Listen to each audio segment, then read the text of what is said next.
বন্ধ নিকাশি নালা, রাস্তায় জমছে ড্রেনের জল। হাওড়া শহরের অম্বিকাকুণ্ডু লেনে চরম দুর্ভোগ। কোনা এক্সপ্রেসওয়েতে ব্রিজ তৈরির জন্য নিকাশি বন্ধ করেছে জাতীয় সড়ক কর্তৃপক্ষ। তাই 1 মাস ধরে চলছে এই দুর্ভোগ। আর শীঘ্রই সমস্যার সমাধানের আশ্বাস জাতীয় সড়ক কর্তৃপক্ষের।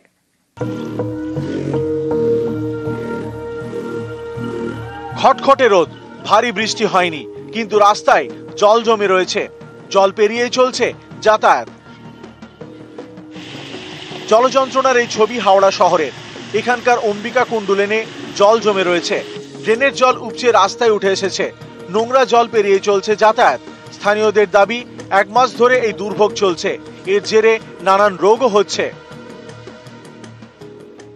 ড্রেনের জল ফুলে উঠছে, ঝর্ণা বৃষ্টি না, অথচ 1 মাস ধরে জল রাস্তায় দাঁড়িয়ে রয়েছে। অনেকটাই সমস্যায় পড়তে হচ্ছে, অ্যালার্জি হয়ে যাচ্ছে এই পায়ে জল লাগলেই। নর্দমা তো কি বলবো, জাম হয়ে থাকে। আর দেখবে সপ্তাহে 1 দিন পরিষ্কার করে, আর জল তো জমে যায়। রাস্তাঘাটে চলাফেরার খুব অসুবিধা হয়ে যাচ্ছে।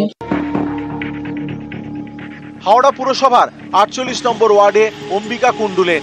সাঁতরাগাছির কাছে এই এলাকায় জলযন্ত্রণা। এখানকার নিকাশি নালা সাঁতরাগাছি ঝিলের সঙ্গে যুক্ত। সেই নালার মুখ এখন বন্ধ। কোনা এক্সপ্রেসওয়েতে সাঁতরাগাছি ব্রিজের কাছে নতুন ব্রিজ তৈরি হচ্ছে। সেই কাজের জন্য নিকাশি নালা বন্ধ করেছে জাতীয় সড়ক কর্তৃপক্ষ। এর জেরেই দুর্ভোগে পড়েছে প্রায় 300 পরিবার। রাস্তায় জল জমা শুরু হলে কেউ কেউ বাড়ির সামনে ইট পেতেছিলেন। এখন সেই ইটও জলের তলায়।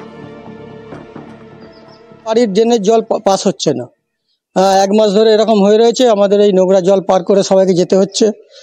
অসুস্থ হয়ে যাচ্ছে, গা হাত ফুলে যাচ্ছে। কর্পোরেশনে ফোন করা হচ্ছে, কিছু সুরা হচ্ছে না। ন্যাশনাল হাইওয়ে অথরিটির সাথে আমরা একদিন জয়েন্ট ভিজিট করেছিলাম এবং সেখানে আমরা ওদের স্পেসিফিক জায়গাগুলো দেখিয়ে দিয়েছিলাম, যে যে জায়গায় ড্রেনের ব্লকেজ হয়েছে বা ওনাদের কাজের জন্য। আমরা বলেছি সামনে বর্ষা, ওনাদের কাজ ওনারা নিশ্চয়ই করবেন, কিন্তু তার জন্য যাতে হাওড়ার মানুষ সাফার না করে সেটা ওনাদের দেখতে হবে। সেটা ওনারা অলরেডি কাজ করতে শুরু করেছেন। আমি আশা করছি তাড়াতাড়ি মেরে যাবে ওটা। এই বিষয়ে জাতীয় সড়ক কর্তৃপক্ষ জানিয়েছে, ব্রিজের কাজ করার জন্য নালা বন্ধ করা হয়েছিল। পুরসভার সঙ্গে কথা হয়েছে, দ্রুত নিকাশি নালা খুলে দেওয়া হবে। হাওড়া থেকে রাজু ভুঁইয়ার সঙ্গে দেবাশিস চক্রবর্তী, নিউজ 18 বাংলা। 7 বছর আগে শেষ হয়েছে জল প্রকল্পের কাজ। বাড়ি বাড়ি পৌঁছেছে কল, কিন্তু সেই কল থেকে জল পড়ে না। তাই রিজার্ভার থেকে আনতে হয় জল। জলপাইগুড়ির 2টি পঞ্চায়েত এলাকার বাসিন্দাদের দুর্ভোগের এক শেষ। কোচবিহারে আবার 1 বছরেও শেষ হয়নি জল প্রকল্প। অভিযোগ, ঠিকাদারের গড়িমসিতে এই দুর্ভোগ। সমস্যার দ্রুত সমাধানের দাবি স্থানীয়দের।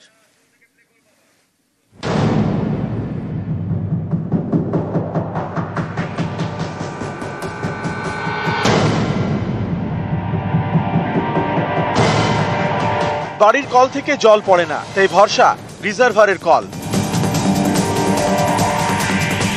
জলপাইগুড়ি সদর ব্লকে খারিজা বেরুবাড়ি 1 নম্বর এবং খারিজা বেরুবাড়ি 2 নম্বর গ্রাম পঞ্চায়েত। এই 2টি পঞ্চায়েত এলাকায় জলের কষ্ট দীর্ঘদিনের। এই সমস্যা সমাধানে উদ্যোগ নেয় উত্তরবঙ্গ উন্নয়ন দপ্তর। জল প্রকল্পের জন্য 6 কোটি টাকা বরাদ্দ করে। 2016 সালে তৈরি হয় রিজার্ভার। 2018 সালের মধ্যে বাড়ি বাড়ি পৌঁছে যায় কল।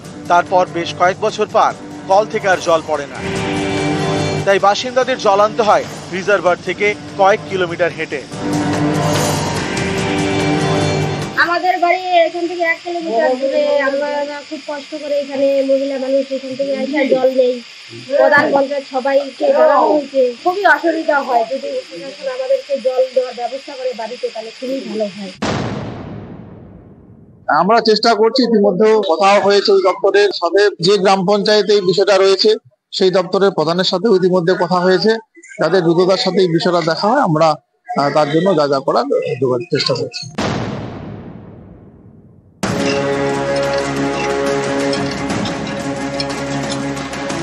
কোচবিহারের শীতলকুচি ব্লকের বড় কৈমারি গ্রাম পঞ্চায়েত। গত বছর এখানে শুরু হয় জল প্রকল্পের কাজ, যার খরচ 4,74,84,000 টাকা। সেই কাজ এখনো শেষ হয়নি। অভিযোগ, ঠিকাদারের গড়িমসিতে এই দুর্ভোগ। তাই বাধ্য হয়ে খেতে হচ্ছে টিউবওয়েলের জল। অভিযোগ, সেই জলও খাওয়া যায় না। এখানে তো মানে 28/3/2024 উদ্বোধন হয়ে গেছে, কিন্তু আমরা কোনো সুবিধা পাচ্ছি না। শুধু নামই প্রকল্প করা হয়েছে, এখনো জলের বিন্দু পর্যন্ত দেখতে পারলাম না। আমাদের 8টা অঞ্চলে যে পিএইচির কাজগুলো চলছে, সেই কাজগুলো প্রায় অনেকটা ঢিলাঢালাভাবেই চলছে। যেহেতু এরা টেন্ডারটা উপরের থেকে করছে, আমরা ধরতেও পারতেছি না। সেই জন্য আমরা ডিপার্টমেন্টকেই ধরবো এবং আমাদের যারা উদ্বোধন কর্তৃপক্ষ আছে তাদের সঙ্গে আমরা যোগাযোগ করে আমরা বলবো কাজগুলো যাতে খুব দ্রুত সম্পন্ন হয়, আমরা সেই চেষ্টাটাই করব। কোচবিহার থেকে রাজেশ দাস ও জলপাইগুড়ি থেকে শান্তনু কর, নিউজ 18 বাংলা। দিব্যি বেঁচে রয়েছেন সেই চা শ্রমিকের নামে বের করা হয়েছে ডেথ সার্টিফিকেট। এরপর পিএফ এর টাকা তোলার আবেদন, সেই ফর্মে বিজেপি বিধায়কের সই। কালচারিতে এমনই চাঞ্চল্যকর অভিযোগ তৃণমূল সাংসদের। সইয়ের কথা স্বীকার বিশাল লামার। এই নিয়ে বিজেপি তৃণমূল তরজা তুঙ্গে।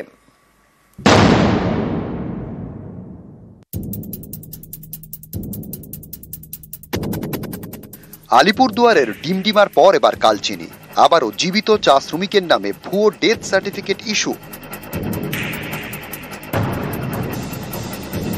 কালচিনি তোরসা চা বাগানের কর্মী বুধরায় সন্তান দিব্যি বেঁচে রয়েছেন, অথচ সরকারি খাতায় মৃত।